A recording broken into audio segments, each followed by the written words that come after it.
Hi, Thomas. Welcome. Why don't you introduce yourself to the public? Hi, Pamela. Good to see you again. My name is Thomas DeQuani.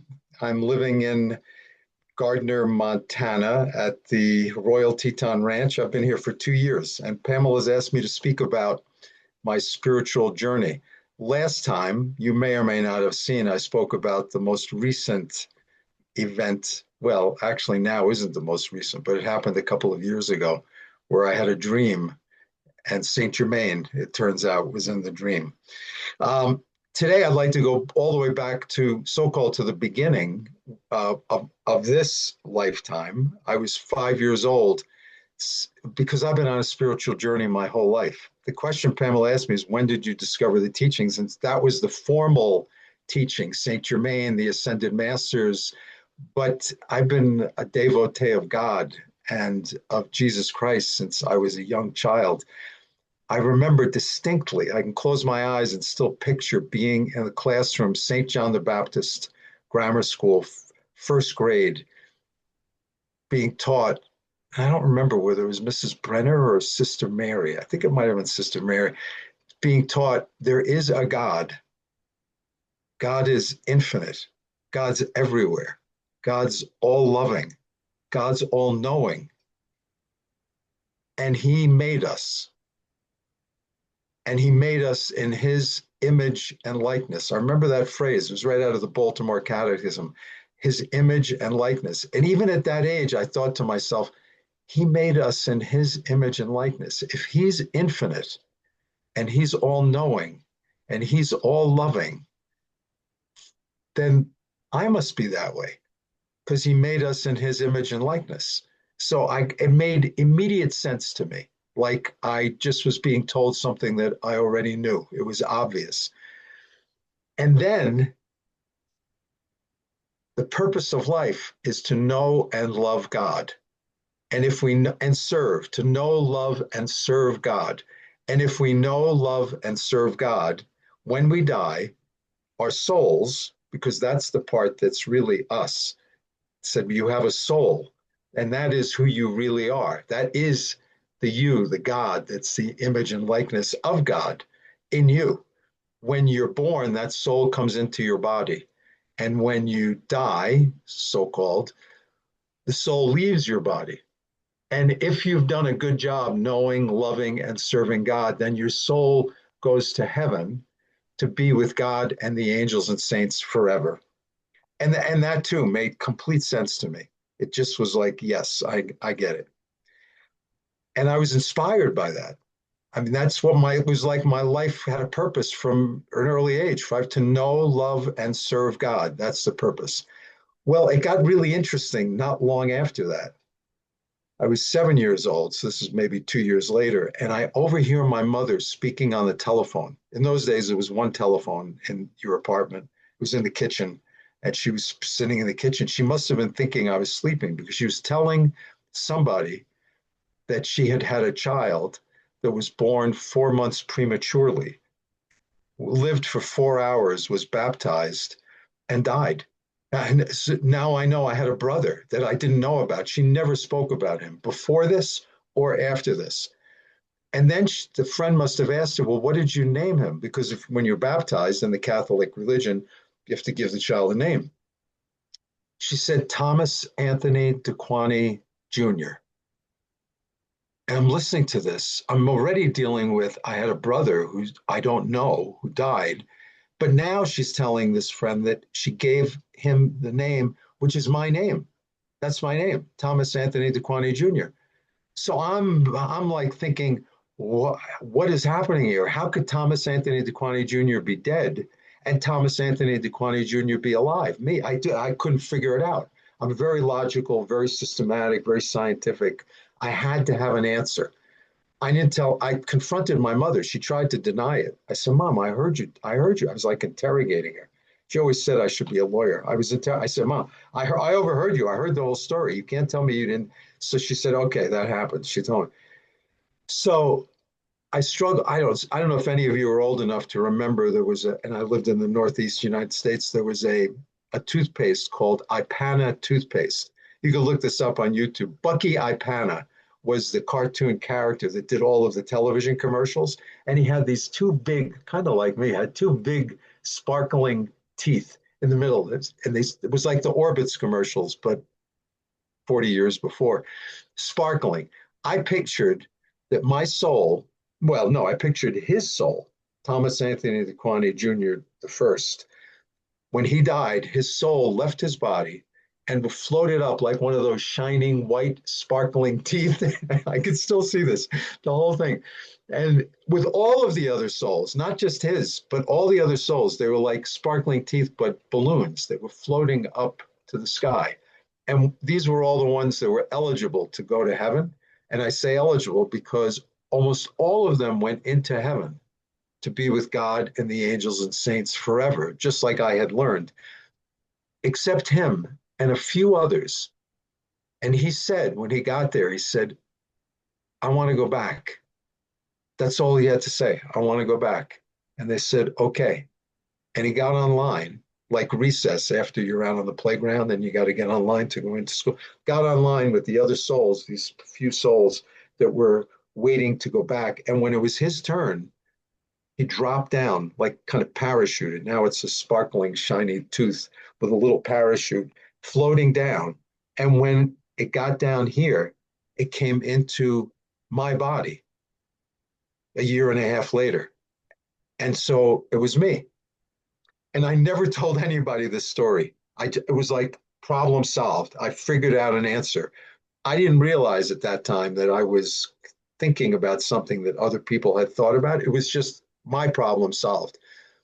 I never told anybody till sophomore year college, Fordham University, was studying Hindu philosophy. And a professor introduces us. He said, now I'm going to talk to you about the theory of reincarnation. And he describes reincarnation. And I'm going nuts. I'm like, I don't know if any of you ever remember the television show Welcome Back, Kotter. There was a character in there named Horshack who was wildly enthusiastic, not particularly smart, but wildly enthusiastic. He was always raising it. Oh, Mr. Me, Mr. Cotter, Mr. Me, Mr. Cotter. That was like me. I was like wild. He said, Mr. DeQuani. They called us by our last names in those days. Mr. DeQuani, what is it? And I stood up and I said, I invented that. And he laughed and he said, well, this was created several thousand years ago. I said, I know. I didn't say I was the first person to invent it, but I invented that because I was taught this and I solved this problem by creating reincarnation. It wasn't until I arrived here at the inner retreat that I realized that I didn't invent that. I remembered it. I have been reincarnated many times, and I have much closer awareness of that now than I did then. And I was attuned to it. That was not only the solution to the problem, but it was a reality that my soul has been through many incarnations in its evolution towards God, towards knowing and loving God. And that's really what it's all about. And here it's more clear than anywhere that I've ever experienced. I don't think there's a day that goes by where I'm not aware of the divine in me and the divine all around me. I mean, it's easy in Montana, right? It's just so gorgeous. The sky, the mountains. That's what it's all about. And I knew that at 5 years old. So, hopefully I get to tell some other stories because all of them are between that. Maybe next time I'll tell you the story about how I used to rock Jesus to bed in the rosary. I felt so bad he was on the cross and had given his life for us that I used to rock him like I was in a swing in my backyard to give him some fun, to give him some joy because of what he went through for us. Anyway, that's the story of being 5 years old, 7 years old, discovering what I did and reincarnation. That's very nice. You can go ahead and tell us a story about the rocking. Wait. Did you share? I don't think you did. Did you share to the public about hearing that voice in the woods? No, that's a whole nother story I'll have to tell. It's too Okay. long for me to do now. Okay. Is there anything else you'd like to share? A short story? No, it's great. Pamela, I love doing this. I want these stories, all of which are on the spiritual path. spiritual path, there are things that I've been wanting to share and I just haven't found the right venue. So hopefully you'll be generous enough to allow me to share some of the other ones because each one for me are precious steps along the journey. That was when I was 5. Now I'm 75 or 76. It's a 70-year journey. There's many paths, many, many episodes along the way. Okay. Any last words? There is this voice in each one of us. It's the Holy Spirit, it's Christ, the Holy Christ self in us. It's the threefold flame, which itself has its own voice or voices. And it's really important to listen to them. I mean, it's critical. We can read, we can study, we can decree, we can pray, and those are all absolutely important. But what's most important, my view, what's most important is attuning to that voice and listening to that voice. And what I found when I do, even when I think my ego, my personality, my history knows better, someday I'll tell you the episode of finding an apartment in Lake Placid, New York, most beautiful place I think I've ever lived.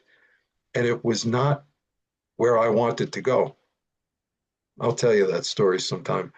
But the voice, that just listening to that voice and what does that say, being guided by that is everything. Whether it's little decisions of day-to-day life, there's that prayer that says, give me the light necessary to do thy will. Let every decision I make at every turn be it. I don't have the exact words. It's like being in honor of you and do everything to magnify the God in everyone whom I meet. That we're guided that way. And then life becomes this divine journey. It's just blissful. And even the difficulties we know are just gifts to us for past karma or for whatever, for our learning and for our evolution. So you take them in harmony and grace and gratitude. Like, wow, okay, I got a flat tire. Okay, the engine light went on in my car. Okay, I dropped that box of blueberries and now they're sprawled all over the sidewalk. It's like to be able to laugh, to be able to say, okay, that's great. I'll figure that out. I'll do that. I'll take care of that and I'll grow in the process. That's what I've learned is for me most important. Thank you. Thanks, Pamela. Oh, okay. Well, we look forward to hearing from you again. That would be awesome. These are really wonderful opportunities. I feel sometimes I try to tell these stories and I can just tell immediately when I'm telling somebody that they're not getting it or they're not tuned in to the deeper meaning or not that they're so profound, but there's truth in them. There's light in them. And I feel like in this venue, I'm accessing the deeper truth and the deeper life. So I thank you very much for this opportunity.